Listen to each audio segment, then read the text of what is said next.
ঈদের ঘোরাঘুরি শেষ করে বাসায় আসতে আসতে আমাদের 12টা বেজে গিয়েছিল। এসে আগে সবকিছু প্যাকিং করেছি, কারণ সকালবেলা আমাদের কক্সবাজার যাওয়ার জন্য ফ্লাইট ছিল। অনেক টায়ার্ড ছিলাম আমি, তার উপরে সকালবেলা উঠতে হয়েছে। আমরা একটু আগেই চলে গিয়েছিলাম।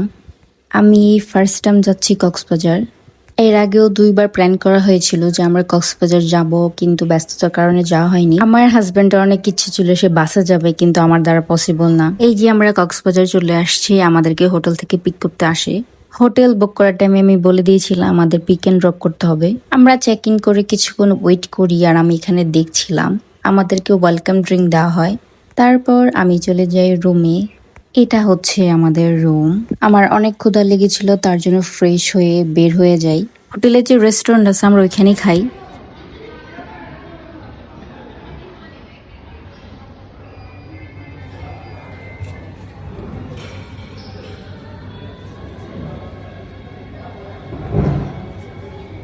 এই ভিউ দেখে আমি যে টায়ার্ড ছিলাম তা আমি ভুলে গেছি। আমি ফ্রেঞ্চ ফ্রাই আর ফ্রাইড চিকেন অর্ডার করেছি, আর শাওন অর্ডার করেছিল বিরিয়ানি। আমরা যে হোটেলটায় ছিলাম ওইটার নাম হচ্ছে জল তরঙ্গ।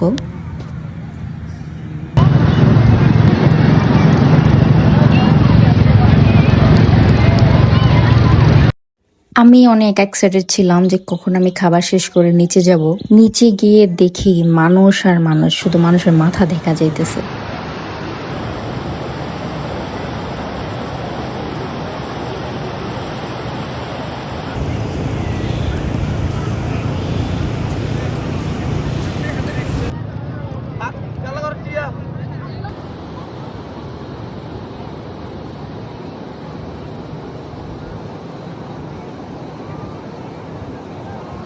এটা হচ্ছে হোটেলের নিচের ভিউ, সন্ধ্যা 7টা থেকে 12টা পর্যন্ত। আমরা প্রায় 2 ঘন্টার মতো সমুদ্র পাড়ে ছিলাম। পরে ভাবলাম চলো একটু আমরা ঘুরে দেখে আসি কোথায় কি আছে।